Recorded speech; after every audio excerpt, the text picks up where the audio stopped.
Now then, ladies and gentlemen, it's Manny here. How's it going? Welcome on board. It's a pleasure to have you here. Today in this video, we are going to have a quick overview and quick review of the ViewSonic VP2785-2K QHD LED backlit 27-inch IPS monitor. A monitor that is designed for creatives such as myself and many others such as designers, photographers, filmmakers and graphic designers and many more. So before we start, I just want to thank ViewSonic for sending me one of these monitor right here to use and also to test out. So thanks a lot for that, guys. Appreciate it. Without any further ado though, let's get straight into the video itself. Right, let's look at what came in the box. So this is all you're gonna get when you first open up the box. Now of course I've already had the chance to use and test out the monitor, so this is not going to be a straight up unboxing video of the monitor, but straight out of the box this is what you're going to get. Right here we have the USB-C, and then we have the European adapter here,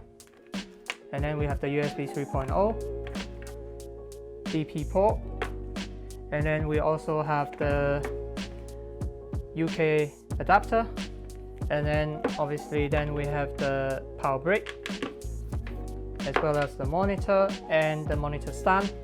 And lastly, we also have the color calibration factory report right here, and this is very handy for future reference. It doesn't come with HDMI however though, so you will need to provide yourself a HDMI cable. The monitor itself was pre-calibrated from the factory, so what that means is you're going to get precise and impressive color accuracy straight out of the box, which is really nice. So the monitor had many different ports and you can find them just behind the monitor, and they are quite well hidden away to keep the appearance of the monitor as tidy as possible. But if you look underneath here, you will find USB-C ports for Macs and laptops that will accept it. You will also find multiple USB 3.0 ports here, HDMI output for connecting to those traditional sources, power ports, 2 display ports for daisy chain connections, letting you connect the monitor to other monitors with ease, and also the auxiliary connection for microphone and speakers. Now before we get into more details within the monitor itself, I just want to show you the physical adjustment you can do to this monitor. So here we have the monitor in landscape mode, and you can easily adjust the monitor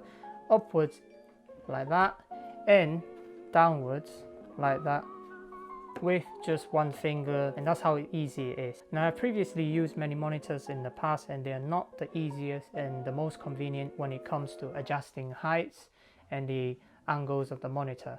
So the ViewSonic monitor however does really make it a lot easier for me when it comes to adjusting the heights and angle. You can also adjust the angle of the monitor by tilting forward and backwards.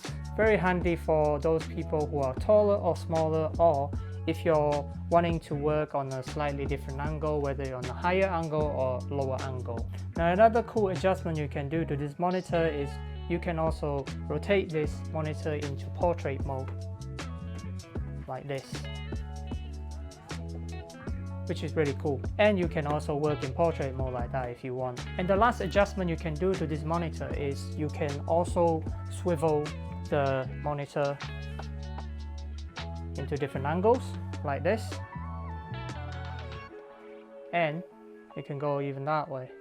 So this is pretty much perfect for those people who wants to share the screen to a colleague or some other people or friends, or just want to view it from a different angle without moving the monitor. As we mentioned before, the monitor is a QHD and it has a resolution of 2560 x 1440 resolution panel, which means it will produce an image with incredibly rich details. It also has a wide color gamut as well, which is specially designed for industry standard. It does this by achieving 100% Adobe RGB and 96% DCI 93 color coverage. What that means is it will provide the flexibility to work at a wider range of color than your traditional standard sRGB monitor. This extra color really allows you to take advantage of the richer hues for producing those cinematic content, as well as if you're just wanting to print out photos.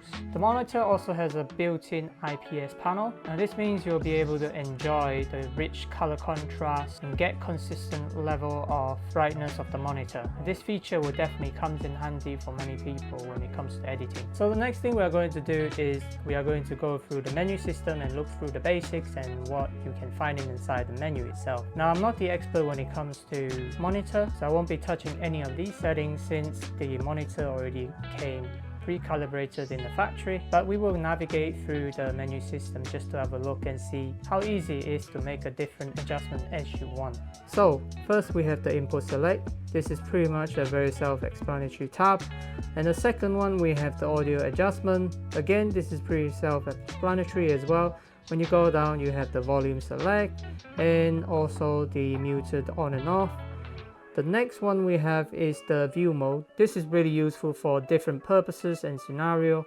We have here in game mode, in movie mode, web mode, text mode, Mac mode, designer mode for perfect for designers, and photographers mode, which is also perfect for photographers like myself.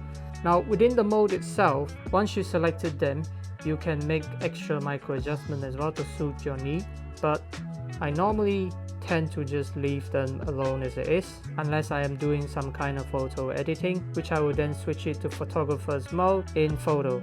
So the next two tabs here we have is the color adjustment and manual image color adjustment. Now I normally left these alone as I don't really see any needs of changing anything here, especially when the monitor already came pre-calibrated in the factory, but it's good to know that these settings are all here for me to change if I ever need to make any change. Last but not least, we have the setup menu here, and this is where you will find your language select, information of the monitor, and the setting up of display port, etc, etc.